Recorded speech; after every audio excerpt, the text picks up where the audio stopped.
Hello there, adventurers, and welcome to Wally DM. Today I'd like to talk about our major component to be able to play or DM a game of Dungeons & Dragons, and that is dice.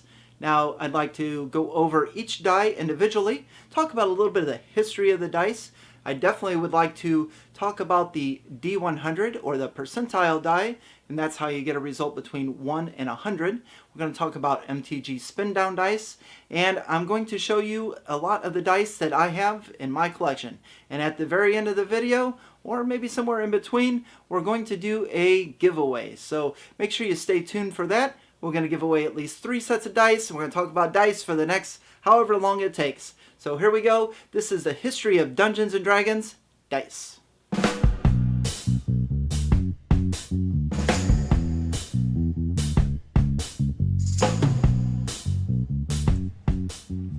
So let's start with the D4. Now, when I was a kid, the only die that I knew about before I started playing Dungeons & Dragons was the generic white 6-sided die with the black pips, because they're in just about every board game that I played. Monopoly, Clue, things of that nature. And when I first started playing D&D, I was just enamored by all of these different, the 4-sided, the 20-sided, the 8-sided, all these different shaped dice. And that's one of the things that drew me into the game of Dungeons & Dragons. But I didn't know anything about the history of dice, and I just assumed that when D&D was created, that's when these dice were created. So they were mostly recent.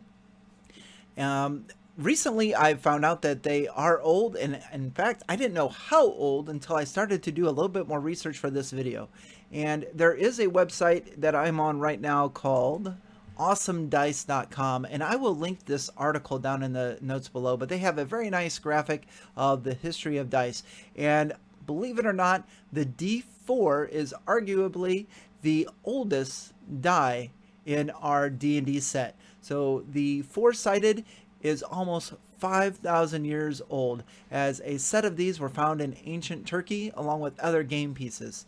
Back in ancient times, dice were used for gambling and passing the time. So really interesting to me to find out these are so old. So let's take a look at the D4.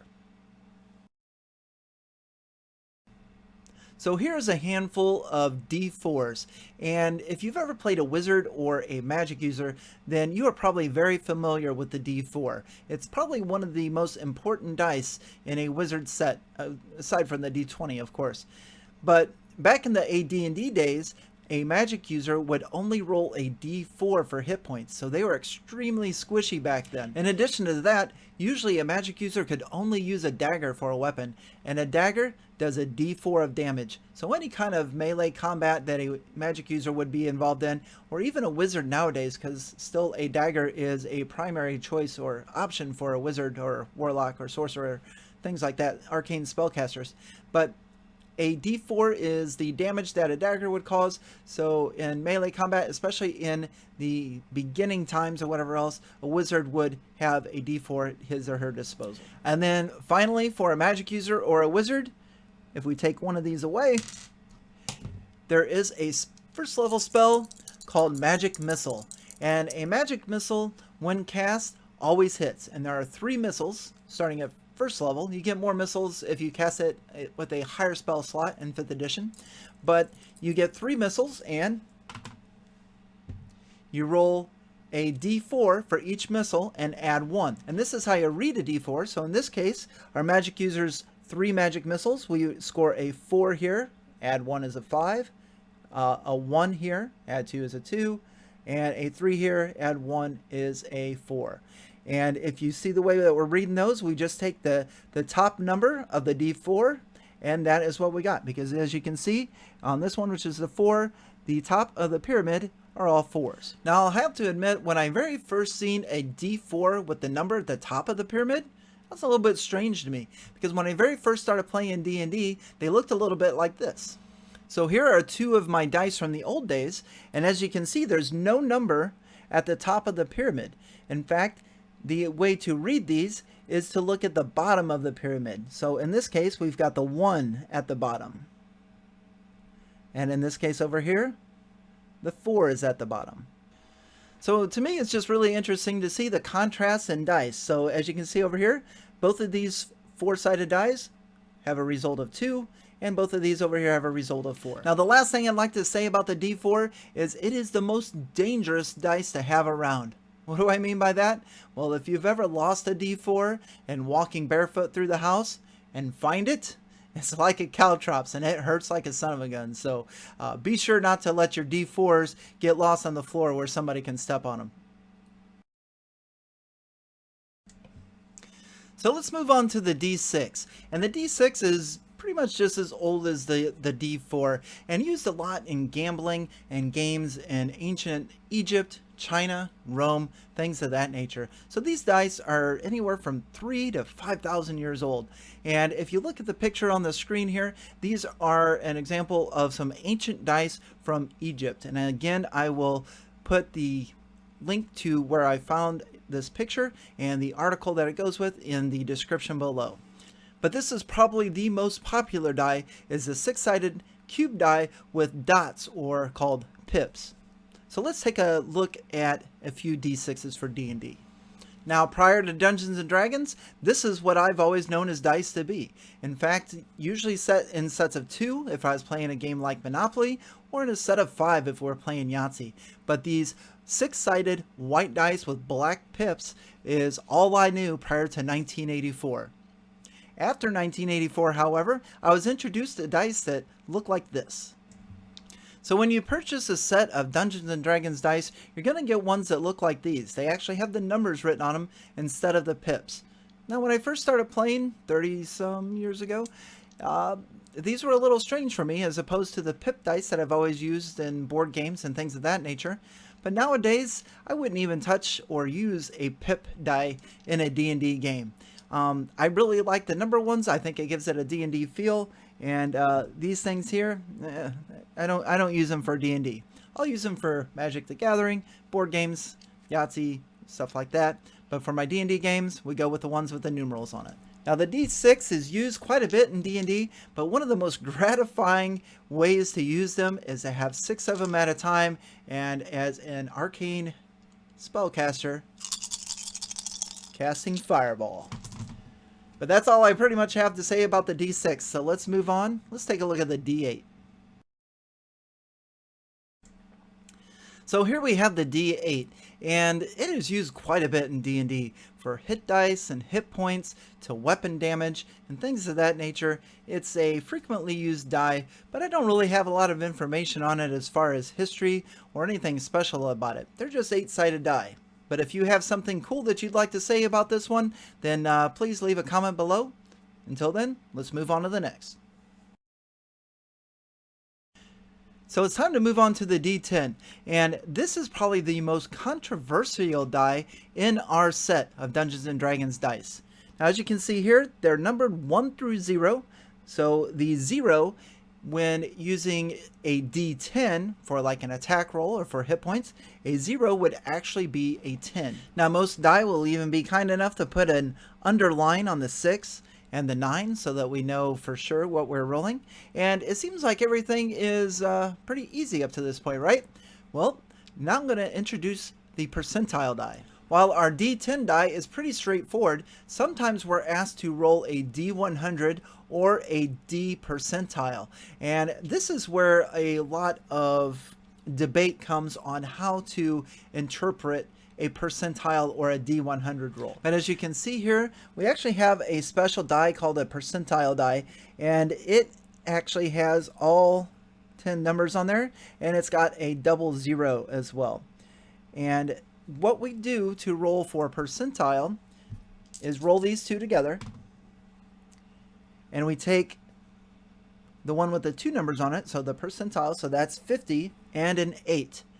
And you do not add these dice. Rather than adding them, if you remember back to our basic math in elementary school, we have a number. This will be the tens place, and this will be the ones place. So rolling a percentile or D100 using D10s, we do not add them. We just assign this as the first number, and this is the second number. So in this case, it would be 58. A few more examples. In this case here, a 00 and an 8. The 0 goes in the 10 spot, an 8 in the 1 spot. So this is actually a result of 8. And you can't get a 0 on a D percentile roll or a D100 roll. The results have to be 1 through 100. So if you get 0, 0, and a 0, it is going to be the magic 100. Now, I know it looks kind of funny that way, but think of it kind of like hitting the jackpot on a machine where you got 0, 0, 0 straight across, and that is the highest. So this case here, we're rolling 100. Now, I don't want to confuse anybody, but there are folks out there who interpret a percentile roll a little bit different way. They actually do add. So in this case here, where you have the 90 and a 0, they treat the 0 as a 10 in this case because they treat it as a 10 when they roll a d10. So in this case here, for some folks, they would interpret this as 100, which would be 90 plus 10 as 100. But let's take a look at the rules as written in the 5th edition handbook. Okay, so we're looking at page 6 of the D&D 5th edition player's handbook. And in paragraph 2 here it says, in these rules, different dice are referred to by the letter D followed by the number of sides. So in this case, we're looking at a D10. So if you roll a D10 for damage or to gain hit points or roll for hit dice, you would use a D10 and the number 0 would be a 10. But then in the 3rd paragraph, it says percentile dice, or the D100, work a little differently. You generate a number between 1 and 100 by rolling 2 different 10-sided dice numbered from 0 to 9. One die, designated before you roll, gives the tens digit, and the other gives the ones digit. If you roll a 7 and a 1, for example, the number rolled is 71. 2 zeros represent 100. Some 10-sided dice are numbered in tens, like 0, 0, 1, 0, 2, 0, kind of what I just showed you a little bit ago, making it easier to distinguish the tens digit from the ones digit. In this case, a roll of 70 and 1 is 71, and 0, 0, and 0 is 100. Okay, and that's just rules as written. Of course, talk with your play group, your dungeon master, or your players as far as how you interpret a percentile die or a D100 if you need to use it in your game. But it's good to have that hammered out in advance, maybe even include it in a session 0. Say, hey, by the way, this is how we use a D100 if you use it with the RAW that is in the player's handbook or your own. The second part is it mentioned rolling 2 10-sided dice. So I've already showed you with the percentile, and what it means is if you don't have the percentile die, which is this one here, if you do not have this one, then you can take 2, and I usually do 2 different colors, and you just roll those, and you call one color to be the 10. So I'm going to say green will be the 10s. And since I call green as the 10s, that would be an 8 and a 0, so the total would be 80. So hopefully that helps a little bit. I know it seems kind of weird for me to mention that and everything, but I've seen a lot of discussion and a lot of disagreements on the percentile D100 using 2 10s, so I thought I'd just take a moment to include it in the video. So let's move on to the next one, the D12. So the D12, really not a lot to say.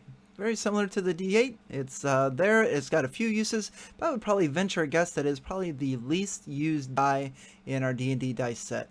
With that being said, I have seen quite a few specialty dice that actually use a D12, and you'll probably see a few of those in upcoming videos.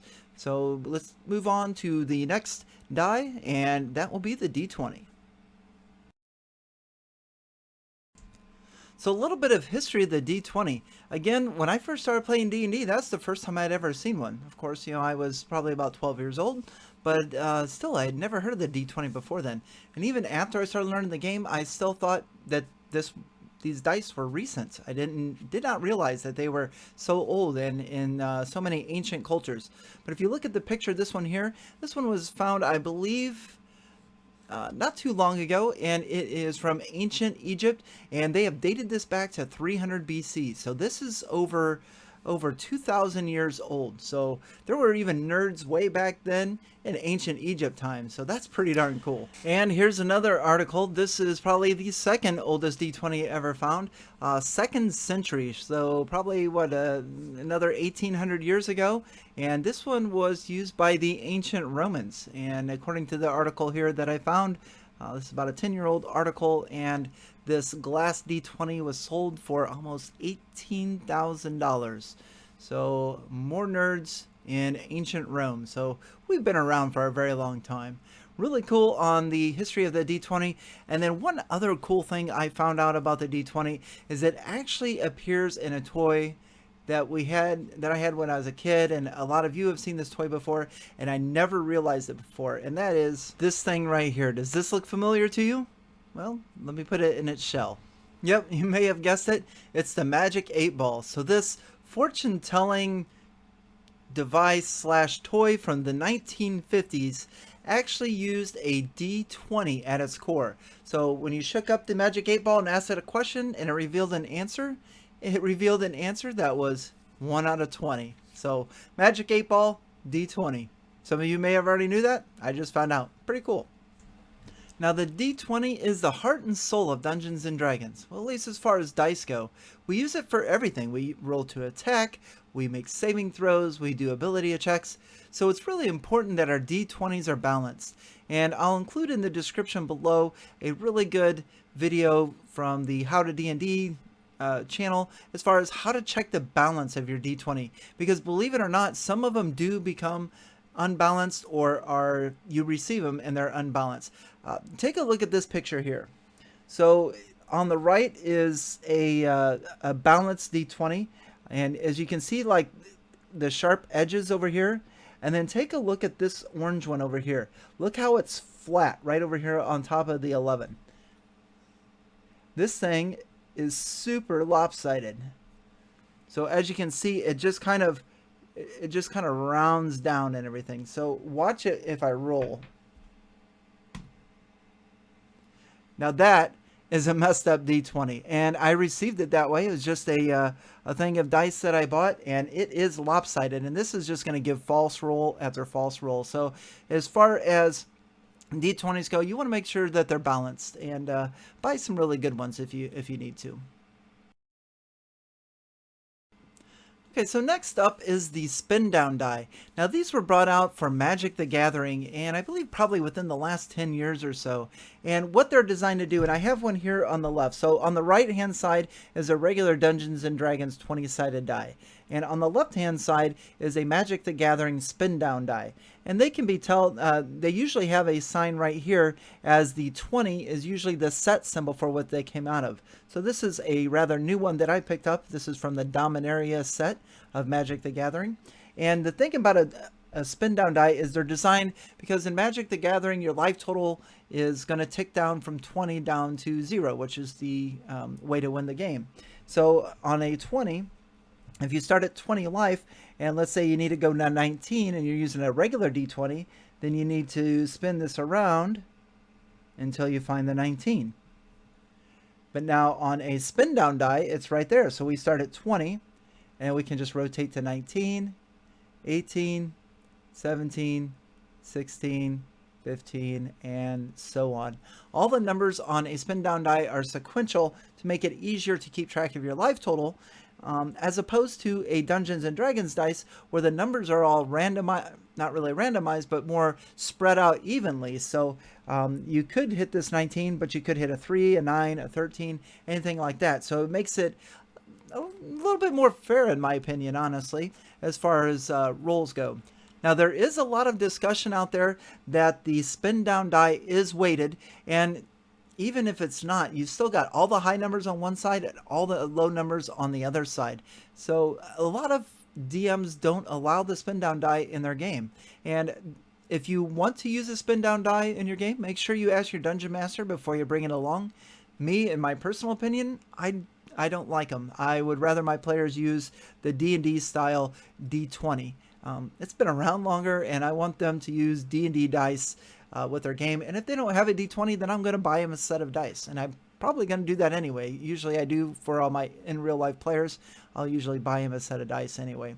So, but that's the theory on it. And I haven't seen for sure about if they are weighted to one side or whatnot. And there's theories out there and all this other stuff. But I'm just on the safe side. I just don't allow it in my game.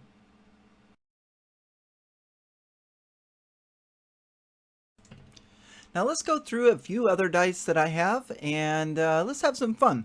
So first up is the D30. Now this is not usually included in a D&D set of dice, and in fact there's hardly any use for it unless you make your own custom tables and charts to be able to use it. But they are out there, and a D30 is uncommon, but it is out there. There's a lot more rarer type of dice. There's D25s, there's D120s, I think. I mean, there's all kinds of different denominations. I think there's even like a D5. I mean, there's all kinds of different denominations of dice. So but then a D30 would be like an uncommon compared to some of the other ones that would be more rare. Next up, we're going to take a look at the D100. Got stuff in it to make it roll, I guess. And why, when I need a player to roll a D100, or if I'm using random tables myself that needs a D100, this is why I roll the percentile dice with the 2 10s. Here we go. Watch this.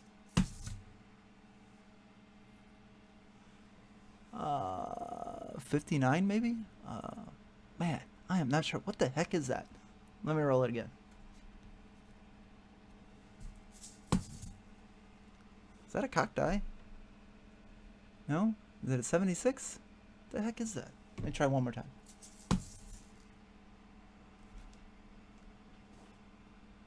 I give up. Alright, so that's the D100. Yeah, I mean, you can't even see it on there. I mean, mine is very old. This thing here, I've had this probably for 20, 25 years, I would say. I mean, you can tell by the age on it, and it's been in storage and things like that. But I mean, it still works. Wow, there you go, 100. But if you can barely see. I mean, there's just like little indentations where the numbers are. So that's where it stops, and you're supposed to pick the number at the very top. So that would be like an 82. Very hard to read though, and I picked it up more for a novelty. I don't ever use this die, ever. Now, I do have a couple of very large D20s in my collection, and as you can see here in this picture, my normal D20s are in front, and then my larger D20s are in the back row, and I like to use these for inspiration. So if a player does something that I feel is inspirational, I guess, I will give them one of these big D20s. So I will give them this, and they get a hold on to it through the game and use it whenever they feel like they need to use it. So this is a really cool item to have for inspiration dice.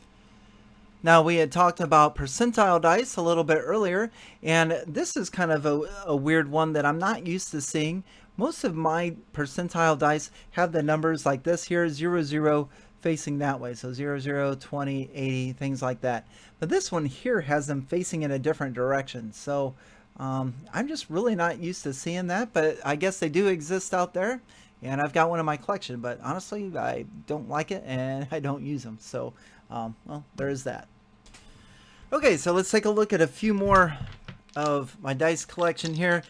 These here, you may recognize these if you've watched my quest, The Gambling Goblin. If you haven't watched that, I highly encourage you to do so. It's here on the channel. But as you can see here, these are 3 6-sided dice. I just rolled a 17. That's pretty good. Ooh, another 17. Should be rolling for stats with these, don't you think? Oh, look at that. 18. Very nice. So we've got 17, 17, 18. Woo! Another 18. That's pretty cool. All right, one more time. Ooh, 18. Okay, one more time. So that should be 6. Ah, okay. 14. 14 is my lowest stat. 4 18s is 17 and 14. Yes. These are weighted dice. Yep, heavily shifted, so you can actually feel them if you have them in your hand, and they are weighted, and you can see as they go into the corner there that they will usually spin into a 6, and sometimes they don't, but most of the times they'll spin into a 6. So I use these 3 dice for a quest called the Gambling Goblin, and the adventurers are off to find these lucky dice, and I will actually hand the players these dice here as they go up against the mob boss goblin and take down his gambling ring.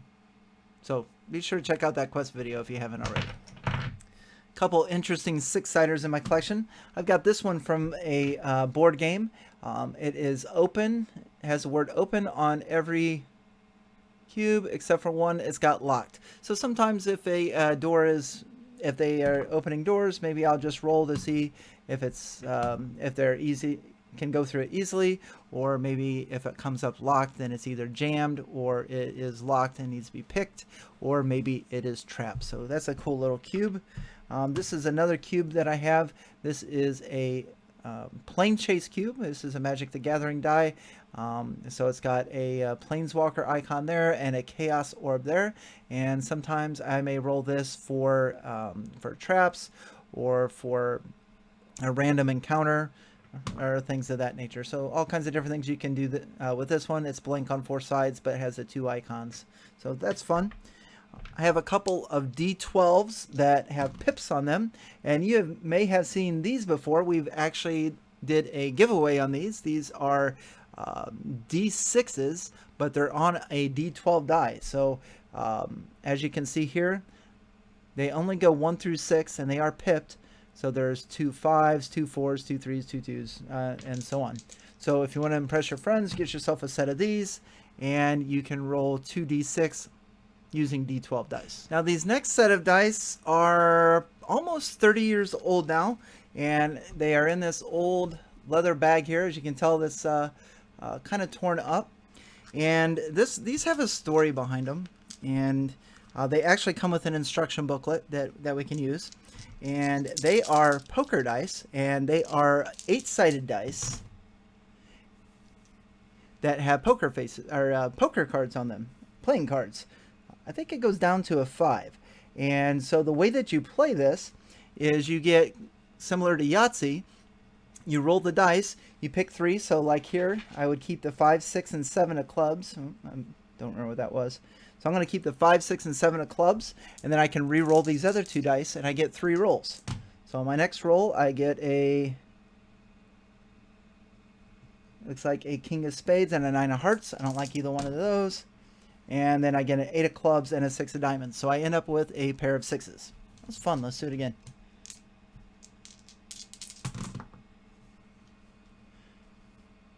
Pair of aces. We'll keep those. 9, 10, and a queen,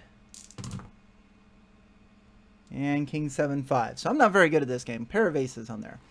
So those are poker dice, and they're kind of fun. You could use them in a game. So maybe if you have a gambler in your party or whatever else, and they want to hit up a table, you can use dice instead of regular cards, and you can simulate a card game or whatnot. And maybe even give them advantage on a few of them if they're really good, or disadvantage if they're going up like a well-known gambler or something like that. But the story behind these was way back in the day. Wally D smoked cigarettes. Not very proud to announce that now. Haven't smoked cigarettes in 15 years. So, but I did smoke for quite about 12 years or so. And back in the late 80s, early 90s. There was a cigarette company, and I won't mention their name, but you would actually get little gifts or little novelty items that would either come in packs, or if you buy 3 packs, it was like a free gift, or you could send away for them and stuff like that. So I got these from a cigarette company, and my dad owned a tavern at the time, and this was, I believe, 1990. And I was like, hey, Dad, check these out. And he's like, well, I could use those for my tavern. That'd be cool, to have them around there. So I gave them to my dad. And unfortunately, when he passed away about 11 years ago, we were going through his stuff, and I found these dice again. So they came back to me after, after he passed and stuff like that. So I treasure these quite a bit because, my dad enjoyed them and had them in his tavern when he owned it and everything. So, but really a cool set of dice. I'm not sure if you can get these nowadays, but I'm sure there's something out there that you could find and pick yourself up a set of poker dice if you'd like to use them in your game. And now we're going to take a look at my very first set of dice ever. I bought the red box in 1984, and these were the dice that I got inside of them. And as you can see, we played the crap out of these dice. I mean, way back when in 84, we did not have local game shops. We didn't have online ordering or anything like that. The only way that I knew how as a young teenager to get a hold of a set of dice was to buy the basic box set. So when I bought the red box set, we received this set of dice inside of them, and until I got the blue box, this was the only set of dice we had, and we would share the dice, me as a DM and then my brother and whoever else was playing with us, and we would share these dice to play our games. And then as I got the blue box and everything, then it gave us a second set, and eventually when I got into the 90s, I finally lived in an area that had a local game store and was able to buy some more dice after that. But as you can see, these dice have got some miles on them. But I tell you what, this D20, it'll still roll pretty good. Heck yeah. All right.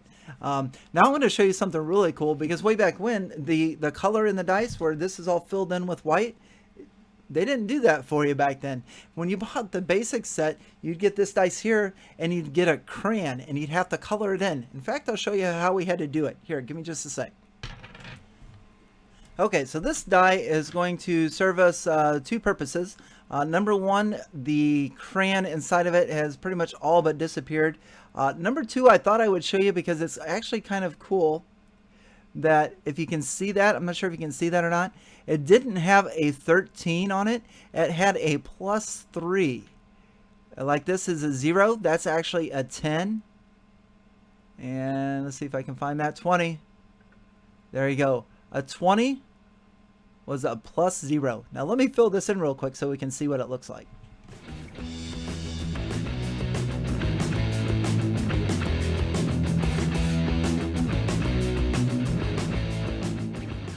And that, folks, is how we did it back in the day.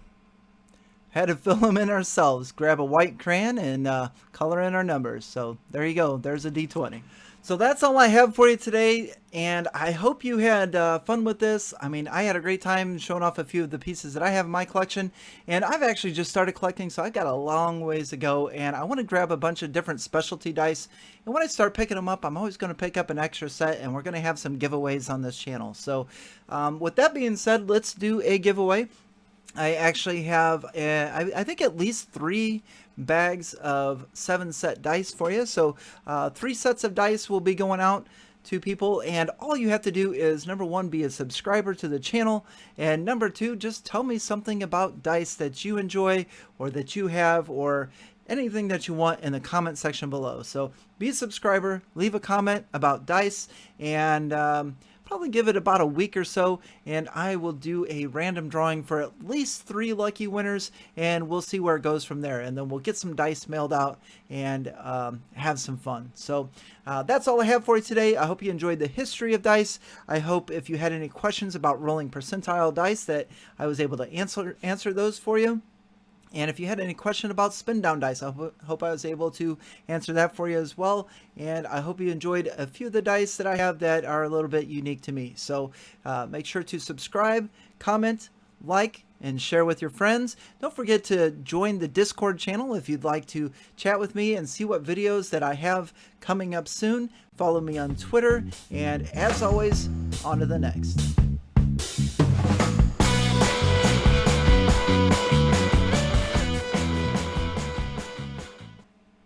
Son of a